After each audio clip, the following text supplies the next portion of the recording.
Olá, meus irmãos, a paz do Senhor Jesus. Estamos aqui uma vez mais para a nossa leitura diária da Bíblia. E hoje nós estaremos lendo os 6 primeiros capítulos da Epístola aos Hebreus. Lembrando sempre que a versão que nós usamos é Almeida Revista e Atualizada. Vamos lá então? Capítulo 1. Havendo Deus outrora falado muitas vezes de muitas maneiras aos pais pelos profetas, nesses últimos dias nos falou pelo Filho, o qual constituiu o herdeiro de todas as coisas, pelo qual também fez o universo. Ele, que é o resplendor da sua glória e a expressão exata do seu ser, sustentando todas as coisas pela palavra do seu poder, depois de ter feito a purificação dos pecados, assentou-se à direita da majestade nas alturas, tendo se tornado tão superior aos anjos quanto herdou mais excelente nome do que eles. Pois a qual dos anjos disse jamais, tu és o meu filho, que hoje eu te gerei? E outra vez, eu lhe serei pai, e ele me será filho? E novamente, ao introduzir o primogênito no mundo, diz, todos os anjos de Deus o adorem. Ainda quanto aos anjos diz, aquele que dos seus anjos faz ventos e dos seus ministros labaredas de fogo. Mas acerca do Filho, o teu trono, ó Deus, é para sempre, e cetro de equidade é o cetro do teu reino. Amaste a justiça e odiaste a iniquidade, por isso Deus, o teu Deus, te ungiu com óleo de alegria, como a nenhum dos teus companheiros. Ainda, no princípio, Senhor, lançaste os fundamentos da terra, e os céus são obra das suas mãos. Eles perecerão, tu, porém, permaneces. Sim, todos eles envelhecerão, qual veste, também qual manto os enrolará, e como vestes serão igualmente mudados. Tu, porém, és o mesmo, e os teus anos jamais terão fim. Ora, qual dos anjos jamais disse, assenta à minha direita até que eu ponha os teus inimigos por estrado dos teus pés?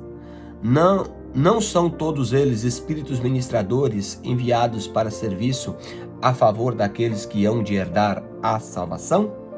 Então tá aí, né? Falando sobre a excelência de Cristo. Capítulo de número 2. Por esta razão, importa que nos apeguemos com mais firmeza às verdades ouvidas, para que jamais delas nos desviemos. Se, pois, se tornou firme a palavra falada por meio de anjos, de toda transgressão ou desobediência recebeu justo castigo, como escaparemos nós se negligenciarmos tão grande salvação? A qual tem sido anunciada inicialmente pelo Senhor, foi-nos depois confirmada pelos que a ouviram, dando Deus testemunho juntamente com eles por sinais, prodígios e vários milagres por distribuição do Espírito Santo segundo a sua vontade. Pois não foi anjos que sujeitou o mundo que há de vir, sobre o qual estamos falando. Antes, alguém em certo lugar deu pleno testemunho dizendo, que é o homem para que dele te lembres, ou filho do homem para que o visites? Fizeste um pouco menor do que os anjos, e de glória e de honra o coroastes e o constituíste sobre as obras das suas mãos. Todas as coisas sujeitaste debaixo dos teus pés. Ora, desde que sujeitou todas as coisas, nada deixou fora do seu domínio. Agora, porém, ainda que vemos todas as coisas a ele sujeita, vemos todavia aquele que por um pouco tempo tem sido feito menor do que os anjos, Jesus, por causa do sofrimento da sua morte, foi coroado de glória e de honra para que pela graça de Deus provasse a morte por todo o homem. Porque convinha que aquele por cuja causa, por quem todas as coisas existem, conduzindo muitos filhos à glória, aperfeiçoasse por meio do sofrimento o autor da salvação deles. Pois tanto o que santifica como os que são santificados, todos vêm de um só. Por isso é que ele não se envergonha de lhes chamar irmão, dizendo, aos meus irmãos declararei o teu nome, cantar-te-ei louvores no meio da congregação. E outra vez, eu porei nele a minha confiança, e ainda, eis aqui estou, eu e os filhos que Deus me deu. Visto, pois, que os filhos têm participação comum na carne e sangue, destes também ele igualmente participou, para que por sua morte destruísse aquele que tem o poder da morte, a saber, o diabo, e livrasse a todos pelo pavor da morte que estavam sujeitos à escravidão, por toda a vida. Pois ele evidentemente não socorre anjos, mas socorre a descendência de Abraão. Por isso mesmo convinha que todas as coisas se tornassem semelhantes aos irmãos, para ser misericordioso e fiel sumo sacerdote nas coisas referentes a Deus, para fazer propiciação pelos pecados do povo. Pois naquilo que ele mesmo sofreu, tendo sido tentado, é poderoso para socorrer também os que estão sendo tentados. Amém? capítulo 3. Por isso, santos irmãos, que participais da vocação celestial, considerai atentamente o apóstolo e sumo sacerdote da nossa confissão, Jesus, o qual é fiel àquele que o constituiu, como também era Moisés em toda a casa de Deus.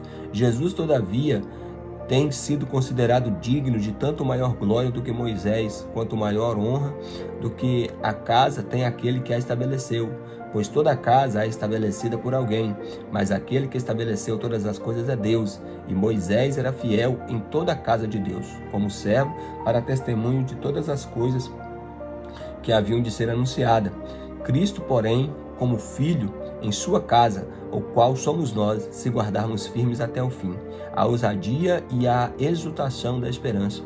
Assim, pois, como diz o Espírito Santo, se hoje ouvirdes a sua voz, não endureçai o vosso coração, como foi no dia da provação, no dia da tentação no deserto, onde os vossos pais me tentaram, pondo-me à prova, e viram as minhas obras por 40 anos. Por isso, me indignei contra essa geração e disse: estes sempre erram no coração, eles também não reconheceram os meus caminhos.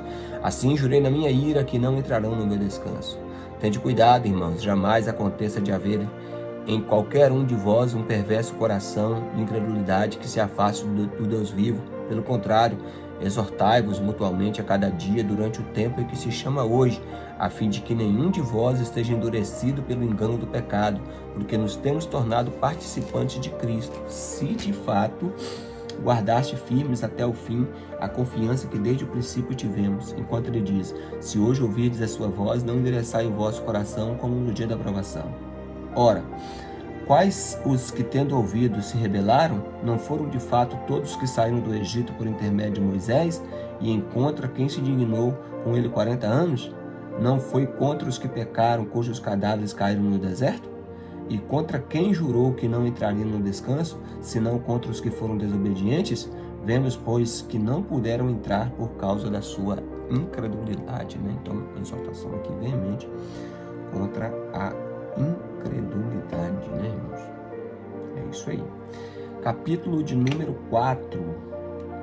Temamos, portanto, que, sendo-nos deixada a promessa de entrar no descanso de Deus, suceda parecer que algum de vós tenha falhado, porque também a nós foram anunciadas as boas novas, como se deu com eles, mas a palavra que ouviram não lhes aproveitou, visto não ter sido acompanhada pela fé daqueles que a ouviram. Nós, porém, que cremos, entramos no descanso conforme Deus tem dito. Assim jurei na minha ira que não entrarão no meu descanso. Embora certamente as obras estivessem concluídas desde a fundação do mundo, porque em certo lugar assim diz no tocante ao sétimo dia, e descansou Deus no sétimo dia de todas as obras que fizera, e novamente no mesmo lugar não entrarão no meu descanso.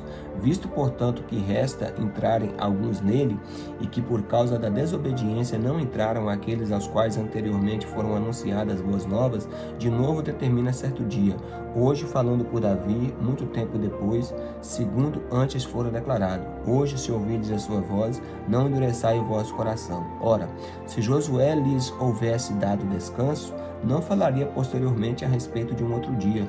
Portanto, resta um repouso para o povo de Deus. Porque aquele que entrou no descanso de Deus, também ele mesmo descansou das suas obras, como Deus das suas.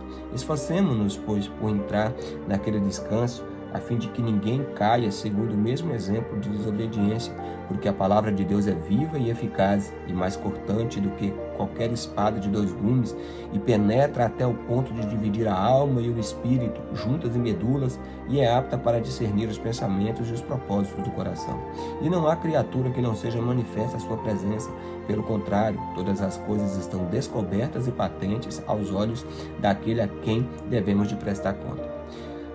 Tendo, pois, Jesus, Filho de Deus, como sumo sacerdote que penetrou nos céus, conservamos firmes a nossa confissão, porque não temos um sumo sacerdote que não possa compadecer-se das nossas fraquezas. Antes, foi ele tentado em todas as coisas à nossa semelhança, mas sem pecado. Acheguemo-nos, portanto, confiadamente junto ao trono da graça, a fim de recebermos misericórdia e acharmos graça para o socorro em ocasião oportuna. Tá, irmãos? Então, mais uma exortação aí, a questão da obediência e mostrando a suprema excelência do sacerdócio do Senhor Jesus. Capítulo de número 5. Porque todo sumo sacerdote, tendo sido tomado dentre os homens, é constituído nas coisas concernentes a Deus a favor dos homens, para oferecer dons, tanto dons como sacrifícios pelos pecados. E é capaz de condoer-se dos ignorantes, dos que erram, pois também ele mesmo é rodeado de fraquezas. E por esta razão deve oferecer sacrifícios pelos pecados, tanto do povo como de si mesmo. Ninguém, pois, toma para si essa honra a si mesmo, senão quando é chamado por Deus, como aconteceu com Arão. Assim também Cristo, a si mesmo não se glorificou para se tornar sumo sacerdote, mas glorificou aquele que diz: Tu és o meu filho, que hoje eu te gerei. Como em outro lugar também diz: Tu és sacerdote para sempre, segundo a ordem de Melquisedeque. Ele, Jesus, nos dias da sua carne, tendo oferecido com forte clamor e lágrimas, orações e súplicas, a quem podia livrar da morte, tendo sido ouvido por causa da sua piedade, embora sendo filho, aprendeu a obediência pelas coisas que sofreu, tendo sido aperfeiçoado, tornou-se autor da salvação eterna para todos os que lhe obedecem, tendo sido nomeado por Deus sumo sacerdote segundo a ordem de Melquisedeque. A esse respeito, temos muitas coisas a dizer e difíceis de explicar, porquanto vos tendes tornado tardios em ouvir. Pois, com efeito, quando devias ser mestres, atendendo ao tempo decorrido, tendes novamente a necessidade de que alguém vos ensine de novo quais são os princípios elementares dos oráculos de Deus. Assim vos tornastes como os necessitados de leite e não de alimento sólido. Ora, todo aquele que se alimenta de leite é inexperiente na palavra da justiça, porque é criança, mas o alimento sólido é para os adultos, para aqueles que, pela prática, têm as suas faculdades exercitadas para discernir não somente o bem, mas também o mal. Agora, irmãos, o capítulo de número 6, tá? Nós vamos para o capítulo 6, que é o último capítulo, né? Por isso, pondo de parte os princípios elementares da doutrina de Cristo, deixando-nos levar pelo que é perfeito, não lançando de novo a base de arrependimento, de obras mortas e da fé em Deus, o ensino de batismo, imposição de mãos e a respeito da ressurreição dos mortos e do juízo eterno. Isso faremos se Deus nos permitir. É impossível que aqueles que uma vez foram iluminados e provaram do dom celestial e se tornaram participantes do Espírito Santo e provaram da boa palavra de Deus e dos poderes do mundo vindouro e caíram, sim, é impossível outra vez renová-los para o arrependimento, visto que de novo estão crucificando a si mesmo, para si mesmo o Filho de Deus e expondo a ignomínia ou a desonra, né? Porque a terra que absorve a chuva, que frequentemente cai sobre ela, produz erva útil para aqueles por quem é também cultivada, recebe a bênção da parte de Deus. Mas se produz espinhos e abrolhos, é rejeitada e perto está a maldição, e o seu fim é ser queimada. Quanto a vós outros, todavia, ó amados, estamos persuadidos de coisas que são melhores pertencentes à salvação, ainda que falamos dessa maneira. Porque Deus não é injusto para ficar esquecido do vosso trabalho e do amor que evidenciastes para com seu nome, pois servistes e ainda servi aos santos.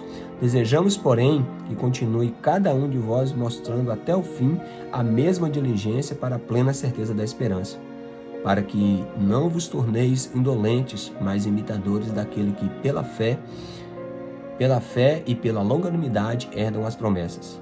Pois quando Deus fez a promessa a Abraão, visto que não tinha ninguém superior por quem jurar, jurou por si mesmo, dizendo: certamente te abençoarei e te multiplicarei. E assim, depois de esperar com paciência, obteve Abraão a promessa, pois os homens juram pelo que lhes é superior, e o juramento, servindo de garantia para eles, é o fim de toda a contenda. Por isso, Deus, quando quis mostrar mais firmemente aos herdeiros da promessa a imutabilidade do seu propósito, se interpôs com juramento, para que, mediante duas coisas imutáveis, nas quais é impossível que Deus minta, forte alento tenhamos nós que já corremos para o refúgio, a fim de lançar mão da esperança proposta, o qual temos por âncora da alma, segura e firme, que penetra além do véu, onde Jesus, como precursor, entrou por nós, tendo se tornado sumo sacerdote para sempre, segundo a ordem de Melquisedeque. Então, meus irmãos, a nossa confiança e a nossa obediência a Deus é a âncora da alma para que possamos alcançar as firmes promessas do Senhor Jesus. Amém? Obrigado por assistir mais esse vídeo. Deixa aí o seu joinha para que o YouTube considere o conteúdo como relevante, que os irmãos possam se inscrever no canal, ativar o sininho de notificação e compartilhar esse vídeo. E claro, primeiro lugar, leiam a palavra de Deus.